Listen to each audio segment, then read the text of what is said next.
नमस्कार मित्रांनो, लग्नानंतर होईलच प्रेम या मालिकेच्या 14 जुलैच्या भागात आपण पाहणार आहोत. रम्या लिफ्टमध्ये अडकलेली असते. त्यावेळी तिला खूप जास्त घाम येत असतो आणि ती म्हणत असते, घामाच्या धारा सुरू झाल्यात मला, पण ही लिफ्ट काही उघडत नाही. इथे लिफ्ट सुरू पण होत नाही आहे, पाणी नाही, नेटवर्क नाही. अडकली आहे मी इथे, काय करू मी, आहे का कोणी, असं म्हणून ती आवाज देत असते. परंतु तिचा आवाज कोणालाच जात नसतो आणि ती स्वतःशीच बोलत असते. ती म्हणत असते, पार्थ वाट बघत असेल ना माझी. मी गाडीजवळ नाही म्हटल्यानंतर तो मला इकडे तिकडे शोधत असेल, मला जावंच लागेल. आणि ती आवाज देण्याचा प्रयत्न करत असते, परंतु तिचा आवाज कोणालाच जात नाही.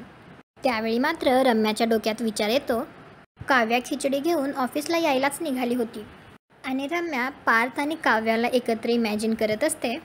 आणि त्यात तिला असं दिसत असतं की काव्या खूप प्रेमाने पार्थला खिचडी भरवते आणि ते दोघे एकमेकांकडे खूप प्रेमाने बघत असतात. त्यावेळी पार्थ काव्याला म्हणतो की काव्या, हा जगातला सगळ्यात बेस्ट लंच आहे. आणि या सगळ्या विचारांनी तर रम्या एकदमच पॅनिक होऊन जाते आणि ती स्वतःशीच म्हणत असते, असं व्हायला नको आहे. काव्या इथे यायच्या आधी मला इथून बाहेर पडावंच लागेल. तिचा सगळा प्लॅन फसलेला असतो. ती स्वतःशीच बोलत असते. ती म्हणत असते, आय होप आईने तरी तिचं काम व्यवस्थित केलं असेल घरी. इकडे घरी वसू आत्या फोनवर बोलत असते. त्यावेळी ती म्हणत असते, हो हो, आपण सगळे नक्की भेटू. रम्या ना, रम्या इंडिपेंडंट मुलगी झाली आहे.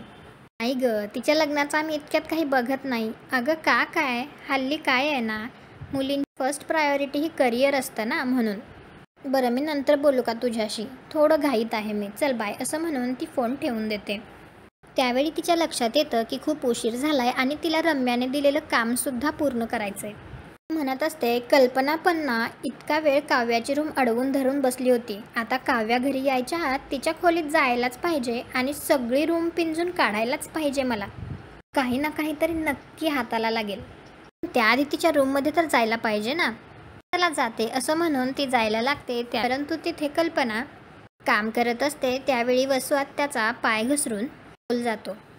कल्पना वसू आत्याला धरून तिच्या रूममध्ये घेऊन येते. त्यावेळी कल्पना म्हणते, सॉरी हं वसू आत्या, फरशी पुसायला म्हणून तुमच्या रूममध्ये पाणी टाकलं होतं, मी सांगायला विसरले. वसू आत्या म्हणते, आता माफी मागून काय उपयोग आहे, अक्कलशून्य बाई आहेस तू. तेवढ्यात तेथे मानिनी येते आणि ती विचारते, काय झालं ताई. तर वसू आत्या सांगते, काय झालं म्हणून काय विचारतीयेस, या बाईमुळे घसरून पडले मी. तर मानिनी कल्पनाला लगेच म्हणते, काय ग कल्पना. तर कल्पना बोलायला लागते आणि ती म्हणते, नाही ताई, काय झालं ना, मी यांच्या खोलीबाहेर फरशी पुसत होते ना, तर साबणाचं पाणी टाकलं होतं, त्यावर घसरून त्या पडल्या. म्हणजे पडल्या नाहीत, मी त्यांना वेळेत आवरलं, पकडलं मी त्यांना. तर वसू आत्या म्हणते, उपकार केले हां, मला पकडलं. म्हणे पडल्या नाहीत, पाय मुरगळला त्याचं काय. वसू आत्याला खूपच जास्त दुखत असतं आणि ती मानिनीला हातसुद्धा लावू देत नसते. त्यावेळी मानिनी वसू आत्याला म्हणते, तुम्ही एक काम करा, तुम्ही दिवसभर इथेच थांबा, जराही हालू नका. हे ऐकून तर वसू आत्याची बोलतीच बंद होते आणि तिला असं वाटतं की आता रम्याने सांगितलेलं काम पूर्ण नाही होणार. आणि ती बोलायला लागत असते. तर मानिनी म्हणते, तुम्हाला काय हवं असेल ते तुम्ही मला सांगा, मी आणून देते, नाहीतर कल्पना आहेच. ताई, तुम्हाला आराम करायला हवा, नाहीतर हे बरं कसं होईल. मानिनी पायाला लावण्यासाठी लेप आणण्यासाठी जाते. तर वसू आत्या स्वतःशीच बोलत असते. ती म्हणते, एक काम करायचं होतं, ते सुद्धा करता आलं नाही हिच्यामुळे. कधडीमुळे मी घसरून पडले, काय करू या पायाचं. इथे पडण्याऐवजी त्या काव्याच्या रूममध्ये का नाही घसरून पडले. चालता येत नाही म्हणून निदान या लोकांनी मला तिथे तरी बसवलं असतं. आता कशी जाऊ मी काव्याच्या खोलीत. नाही, पण जायला तर पाहिजे असं म्हणून ती उठायला लागते. तर तिच्या पायात खूप दुखतं. इकडे ऑफिसमध्ये रम्या कशीबशी लिफ्टच्या बाहेर येते. त्यावेळी एक कर्मचारी विचारतो, मॅम तुम्ही ठीक आहात ना. तर लगेच रम्या म्हणते, तुम्हाला 10 मिनिट मी लिफ्टच्या मध्ये बंद करून ठेवते आणि परत तुम्हाला हाच प्रश्न विचारते, ठीक आहात ना. मुळात लिफ्ट बंद पडलीच का, तुम्हाला नीट मेंटेनन्स करता येत नाही का. तर तो बोलायला लागतो. तर रम्या त्याच्यावर ओरडते आणि म्हणते, शट अप, तुमचे फालतूचे कारण ऐकायला वेळ नाही आहे माझ्याकडे. एकतर या फालतू लिफ्टमुळे आधीच उशीर झालाय मला, जा तुमचं काम करा. त्यावेळी रम्याला पार्थचा मेसेज दिसतो, कॉल आहे, वरतीच ये. तर रम्या स्वतःशीच म्हणते, इतकी मेहनत घेऊन त्याला कन्व्हिन्स केलं होतं लंचसाठी, ते पण नाही होणार. ठीक आहे, काय आता चलावर, असं म्हणून ती परत लिफ्टकडे जायला लागते. आणि ती घाबरून म्हणते, नाही नको, लिफ्ट नको, परत बंद पडली तर. सगळे मजले चढून वर जावं लागले तरी चालेल, पण या लिफ्टमध्ये मी पाय ठेवणार नाही. आणि रम्या पायऱ्यांवरूनच वर यायला निघते. इकडे काव्या पार्थला म्हणत असते, तुमच्यासाठी खिचडी बनवून घेऊन येण्याची आयडिया माझीच होती बरं का. तुम्हाला एक्झॅक्टली कशी खिचडी आवडते ते मला माहीत नव्हतं. मानिनी काकूंना विचारलं, त्यांच्याकडनं शिकून घेतली. त्या जसं जसं सांगत होत्या तशी तशी मी केली आहे खिचडी. आणि सांगा कशी झाली आहे ते. तेवढ्यात केबिनमध्ये एक काका पार्थसाठी पाणी घेऊन आलेले असतात. तर पार्थ विचारतो, तुम्ही जेवलात का काका? तर काका म्हणतात, नाही आज उपवास आहे. पार्थ विचारतो, उपवासाचं काही आणलं नाही का? काका म्हणतात, नाही काही. आणि काका जायला लागतात. तर पार्थ त्यांना म्हणतो, काका असं समजा की देवाने तुमच्या उपवासाची सोय केली आहे. आणि तो ती खिचडी घेऊन काकांना द्यायला लागतो आणि म्हणतो, ही घ्या आणि खिचडी खा. काका नको म्हणत असतात, परंतु पार्थ म्हणतो, संकोच करू नका, मी सांगतोय ना, मग घ्या. काका म्हणतात, अहो पण तुमचा डबा आणि साबुदाण्याची खिचडी आणली म्हणजे तुमचाही उपवास असेल ना. पार्थ म्हणतो, नाही माझा उपवास नाही आहे, त्यामुळे मी काहीही खाऊ शकतो. असंही रम्या मॅडम बरोबर मी बाहेर लंचला जाणार होतो. काय आहे काका, तुम्हाला माझी काळजी आहे आणि देवाला तुमची. काव्या मॅडमने खूप छान कष्टाने आईकडून शिकून ही खिचडी बनवली. ही खिचडी खा आणि काव्या मॅडमला सांगा कशी झाली आहे ते. पार्थ ती खिचडी काकांना देतो. तर काका तेथून जातात. हे पाहून काव्याला मात्र खूप जास्त वाईट वाटतं. दुसरीकडे आनंद निवासमध्ये मिस्टर महाजन नंदिनीला म्हणत असतात, खूप छान व्यवस्था केली तुम्ही.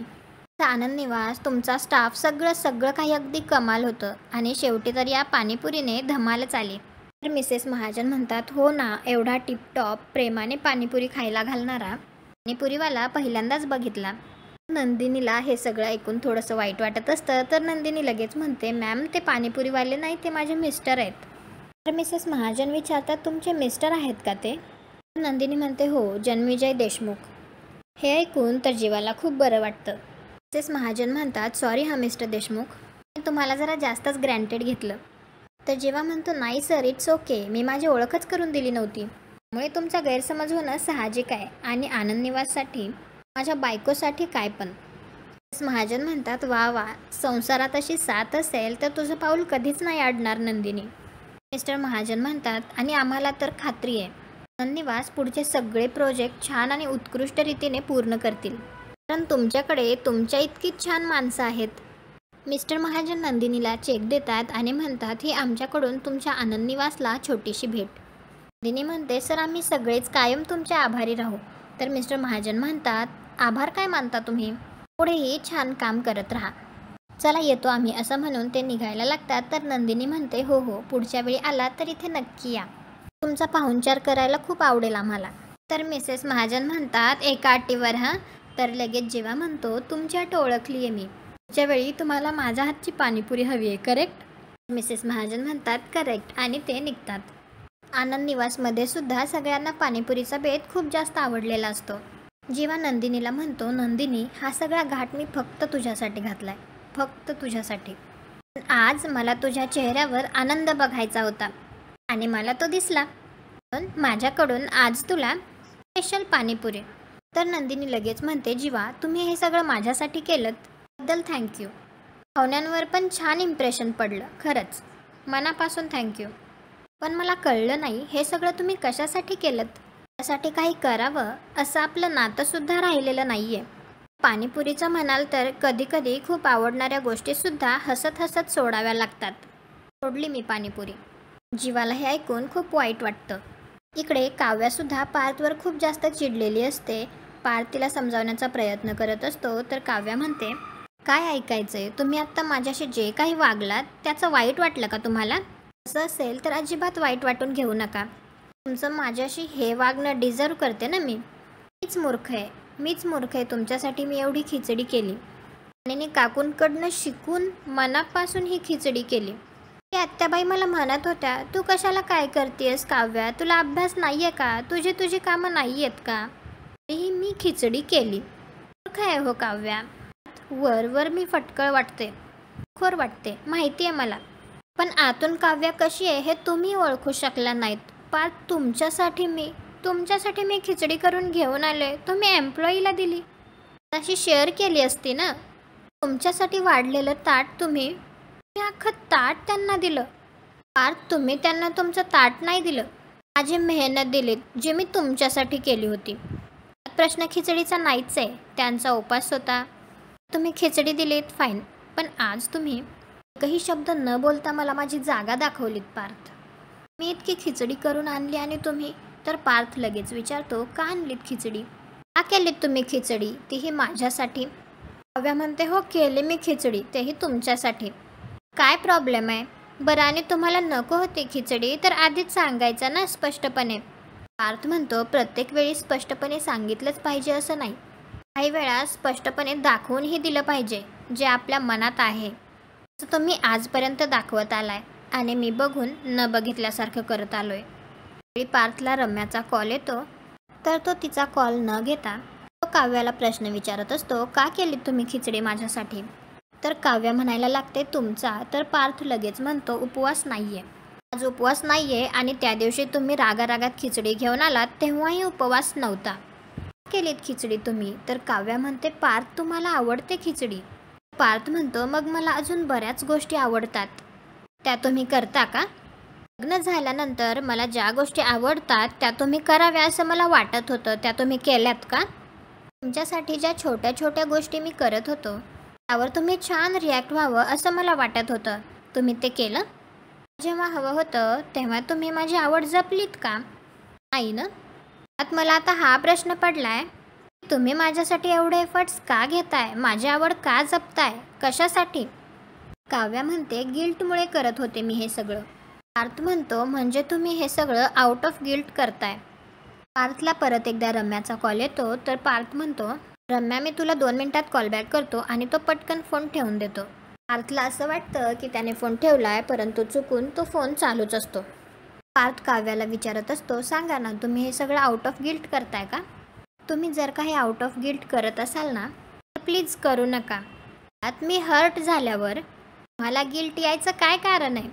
काव्या विचारते, म्हणजे? तर पार्थ लगेच म्हणतो, म्हणजे कोण लागतो मी तुमचा? नवरा तुम्ही मानत नाही, मित्र तुम्ही होऊ देत नाही, कशासाठी हे सगळं? काव्या म्हणते, किती सहज दुखावलत हो तुम्ही, तुमची ही बाजू माहीत नव्हती मला. पार्थ म्हणतो, काव्या अजून तुम्ही मला ओळखलंयच कुठे? दुखावण्याविषयी तुम्ही न बोललेलंच बरं, नाही का? काव्या म्हणते, मला चांगलंच माहिती आहे मी तुम्हाला खूप दुखावलंय, म्हणूनच आज बोलायला आले ना तुमच्याशी, म्हणून करतीये हे सगळं, म्हणून ही खिचडी, ते श्रीखंड सगळं करतीये ना मी तुमच्याशी, थोडा वेळ बोलता यावं म्हणून केलंय मी. आजचा भाग इथेच संपतो. 15 जुलैच्या भागात आपल्याला पाहायला मिळणार आहे, जीवा नंदिनीच्या मागे चालत चालत तिला म्हणत असतो, प्रेमवेडं मला उशिराच कळलं, थोडं प्रेमवेडं मला उशिराच कळलं, जरा सोडवूया का जरा आपला नात्याचं कोडं. कविता एकदा नंदिनीनेच जीवासाठी लिहिलेली असते. दुसरीकडे काव्या पार्थला म्हणत असते, मी मला या नात्याच्या पलीकडे भेटला असतात तर खूप छान जुळलं असतं आपलं. इकडे नंदिनी जीवाला म्हणते, आज रात्री माझ्याबरोबर डिनरला याल? आणि इकडे पार्थ काव्याला म्हणतो, आज रात्री तुम्ही माझ्याबरोबर लॉंग ड्राईव्हला याल? मला काय वाटतं, नंदिनीसोबत डिनरला आणि काव्या पार्थसोबत लॉंग ड्राईव्हला जाईल का? कमेंट करून नक्की सांगा. व्हिडिओला लाईक करा, आपल्या मराठी मालिका चॅनलला सबस्क्राईब करा. भेटू उद्याच्या भागात.